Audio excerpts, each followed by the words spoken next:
नमस्कार, मैं हूं रत्ना और आप देख रहे हैं सी न्यूज भारत। आई रुकते इस खास खबर की ओर। जम्मू कश्मीर के पहलगाम स्थित बैसरन घाटी में हुए आतंकी हमले में 27 लोगों की जान चली गई, जिसमें एक कानपुर का युवक शुभम द्विवेदी भी शामिल था।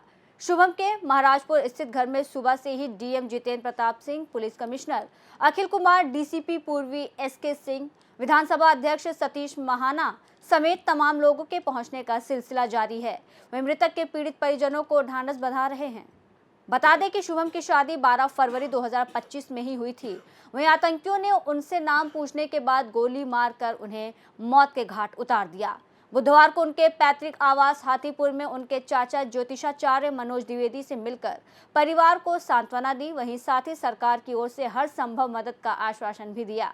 बताया जा रहा है कि शुभम का पार्थिव शरीर कल कानपुर पहुंचा। उनका अंतिम संस्कार ड्योढ़ी घाट में किया जाएगा। इस घटना से पीड़ित परिजनों के साथ लोगों में भी आक्रोश है। परिजनों का कहना है कि भारत सरकार इस जघन्य आतंकी हमले का माकूल जवाब दे, दोषियों को किसी भी हालत में बख्शा ना जाए। वहीं मृतक शुभम की दादी का रो रो कर काफी बुरा हाल है। शुभम की दादी का प्रधानमंत्री मोदी से कहना है कि अगर वहां के हालात सही नहीं है तो पर्यटक स्थल को बंद कर देना चाहिए या कड़ी सुरक्षा प्रदान की जाए ताकि किसी और के बेटे की दुखद मौत ना हो। सुनिए परिजनों का क्या कुछ कहना है। हुई सुन के घटना की जानकारी हुई। हमारे तो लड़के के कई लड़का तो हमारे तो बिल्कुल दिमाग ही खराब है। अब क्या कहें, कुछ कह नहीं सकते ना कुछ सुन सकते हैं, लेकिन सरकार ने बहुत गलती किया। जब वहाँ ऐसे आतंकवादी हैं तो इनको रास्ता बंद कर देना चाहिए मोदी को कि यहाँ मत आइए घूमने। और उसने ये अरे हमारा ही थोड़ा है, 25 26 लड़के हैं। नहीं कैसे क्या हुआ, हमारे तो घर की बिल्कुल विनाश ही कर दी उसने। हाँ हाँ, अब हमको बस हमारी बॉडी मिल जाए तो कम से कम आखिर से एक बार देख तो ले। हमारे लिए तो 17 तारीख से क्या 26 तारीख से हमारी उसकी मुलाकात थी।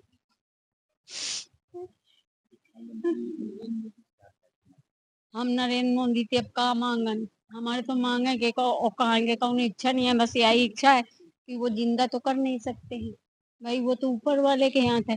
लेकिन नरेंद्र मोदी की ये गलती है कि जब वहाँ ऐसा कार्यक्रम शुरू है तो वहाँ पर इनको लगाना चाहिए, मिलिट्री लगाओ, फौज लगाओ, वहाँ पर कोई विदेश करो और नहीं वहाँ की रास्ता बंद करो। क्यों घूमने लोग जाएंगे? जब बंद हो जाएगा तो लोग बच्चे जाएंगे नहीं, ऐसे बच्चे मानेंगे नहीं। ये मोदी जी की कमी है। मोदी जी को कहना चाहिए कि यहाँ पर ऐसे आतंकवादी हैं तो अपन मत आइए। और धर्म पूछ कर उन्होंने, हाँ तो मुसलमान है तभी उन्होंने धर्म पूछा, नाम पूछा, इसके बाद गोली मार दिया, हमारी बहू को वहां से हटा दिया। हमारा नाम मनोज कुमार द्विवेदी, शुभम के चाचा हैं। और बड़ी आतंकी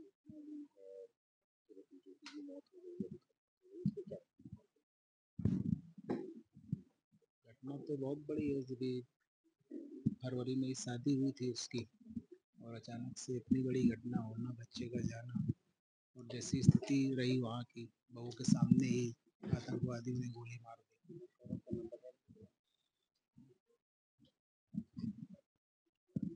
तो परिवार के लिए तो बहुत बड़े दुख का विषय है ना, इसको शब्दों में कैसे क्या बताया आपको क्या है। हमारे लिए परिवार में, घर में तो एकदम दुखों का पहाड़ टूट गया एक तरीके से।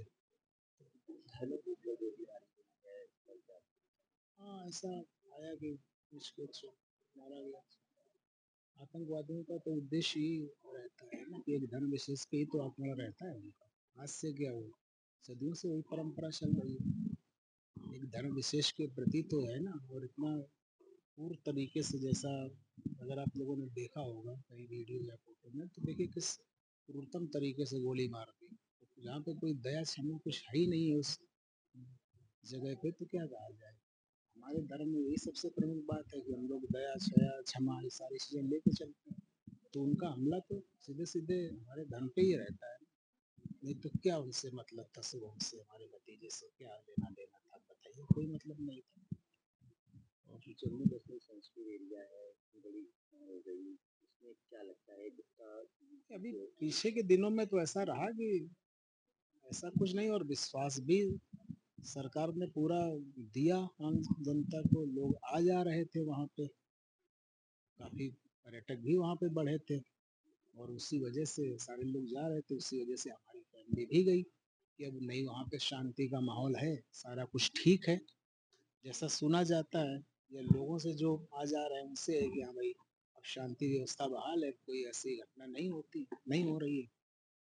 पिछले काफी वर्षों में मुझे लग रहा है ऐसा कुछ नहीं हुआ, सैनिकों के साथ तो हुआ होगा लेकिन किसी पर्यटक के साथ कोई ऐसी घटना नहीं सुनने में आई जैसा।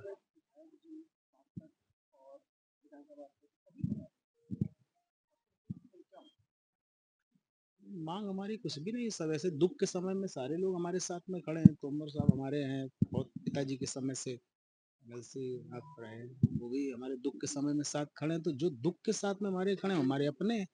मांग हमारी कुछ नहीं है, हमें जो सहयोग मिलना चाहिए बिना मांगे ही मिल रहा है। सरकार से ये चाहते हैं कि जो आतंकवादी घटना हुई है वो आतंकवादियों को कड़ा सबक सिखाया जाए और आतंकवाद को समूल नष्ट करने का जो भी प्रावधान हो वो अब किया जाए, जिससे फिर कभी ऐसी घटना ना हो। जैसे हमारी बहू 70 दिन में उसका सुहाग उजड़ गया, तो फिर ऐसा कभी ना हो ना कि नहीं फिर कोई किसी की बहू होगी फिर उसका 2 महीने में सुहाग उजाड़ दिया जाएगा, फिर किसी बच्चे की हम ये बड़ा दुख का विषय होता है कि एक पिता के सामने उसकी संतान की हत्या कर दिया जाए, इससे बड़ा कोई दुख नहीं है। अगर आपने कभी देखा होगा तो राजा दशरथ ने भगवान राम के बन जाने में प्राण त्याग दिए थे, तो ये तो पुत्र सामने गोली मार दी गई, तो इससे बड़ा क्या दुख हो सकता है एक पिता के लिए, हमारे पूरे परिवार के लिए। तो सरकार को इसका उसी हिसाब से बदला लेना चाहिए उनसे, ये कहना है सरकार से हमारा बस। सांसद जी आज अपने आप पहुंचे हैं और हुआ आपकी तरफ से कि सबसे पहले तो हम शुभम जिनकी हत्या आतंकवादी ने की श्रद्धांजलि सुमन अर्पित करते हैं। और आज हम सब लोग भारतीय जनता पार्टी के सभी वरिष्ठ, हमारे माननीय विधायक सुरेंद्र मथानी जी, हमारी बहन श्रीमती नीलम कटियार जी, हमारे सांसद भोले सिंह जी, क्षेत्रीय अध्यक्ष प्रकाश पाल जी, शिवराम सिंह सहित सभी भारतीय जनता पार्टी के वरिष्ठ आज उनके परिवार को सांत्वना देने यहाँ आए थे और उनके परिवारजनों ने कहा कि इस संकट की घड़ी में भारतीय जनता पार्टी उनके साथ है, भारतीय जनता पार्टी का हर कार्यकर्ता उनके साथ है और पूरा कानपुर उनके साथ है। शुभम की बॉडी देर रात तक कानपुर आ जाएगी और सुबह 7 बजे अंत्येष्टि होना प्रस्तावित है ड्योढ़ी घाट पर। हम सब लोग फिर दोबारा यहाँ पे आएंगे। आज हम लोगों ने भारतीय जनता पार्टी के कार्यालय में एक श्रद्धांजलि कार्यक्रम भी आयोजित किया था और कल एक कैंडल मार्च भी निकाला जाएगा। प्रधानमंत्री जी का यहाँ पर दौरा था, कैंसिल हो गया है और सरकार की तरफ से क्या कुछ उठाए जाएंगे? देखिए, सरकार की तरफ से तो कड़े कदम उठाए जाएंगे। जिन भी आतंकवादियों ने ये घटना की है उनको बख्शा नहीं जाएगा। वो किसी भी बिल में छुपे हुए हैं उस बिल से निकाला जाएगा उनको, चाहे वो बंकर में छुपे हों, चाहे देश नहीं दुनिया के किसी कोने में चले गए हों, वो इस बार बख्शे नहीं जाएंगे। और वो और उनके आका दोनों के खिलाफ बड़ी कार्रवाई हो रही है और इस कार्रवाई को देश भी देखेगा और दुनिया भी देखेगा ताकि दोबारा इस तरीके की कोई पुनरावृत्ति ना हो सके। प्रधानमंत्री जी से अमेरिका के जो राष्ट्रपति हैं उन्होंने फोन करके उनसे कहा है कि आप आतंकवादियों का खात्मा कीजिए, हर पल तन मन धन हर तरह से हम आपके साथ हैं। देखिए, घटना ही इतनी निंदनीय है कि आप देखिए किस तरह से उन्होंने निर्ममता के साथ पर्यटकों की हत्या की। आप देखिए, मुझे लगता है कि पर्यटन के क्षेत्र में जो कश्मीर में अगर बात की जाए तो सबसे बड़ा नुकसान तो कश्मीरियों को हुआ है। देश का तो हुआ है, देश की छवि प्रभावित हुई है, लेकिन सबसे ज्यादा कश्मीरियों का नुकसान किया है। और इसीलिए चाहे अमेरिका हो, चाहे रसिया हो, चाहे देश और दुनिया के और भी देश हो, उन्होंने भी इस घटना की निंदा की है और उन्होंने प्रधानमंत्री जी से स्पष्ट कहा है कि जो भी सहयोग चाहिए आतंकवाद के खिलाफ वो हम देंगे। इसीलिए आज सभी आतंकवादी और उनके आका घबरा गए हैं, बंकरों में छिप गए हैं, कोई देश छोड़ के जा रहा है, कोई जंगलों में छिपा हुआ है, लेकिन वो जहाँ भी रहे बख्शे नहीं जाएंगे। और साथ में माननीय प्रधानमंत्री जी का दौरा कानपुर में था। माननीय प्रधानमंत्री जी ने कानपुर की जनभावनाओं को देखते हुए, देश की जनभावनाओं को देखते हुए उन्होंने कहा कि वो कानपुर बाद में आएंगे, विकास की बात बाद में होगी, विकास की चर्चा बाद में होगी, लेकिन सबसे पहले आतंकवादियों की खात्मा होगा, उसके बाद विकास की बात होगी। कानपुर से सी न्यूज़ संवाददाता आयुष मिश्रा की रिपोर्ट। जाहिर है कश्मीर के पहलगाम शहर के पास मिनी स्विट्जरलैंड के नाम से मशहूर पर्यटन स्थल बैसरन घाटी में मंगलवार को हुए आतंकवादी हमले में 26 लोगों की मौत हो गई।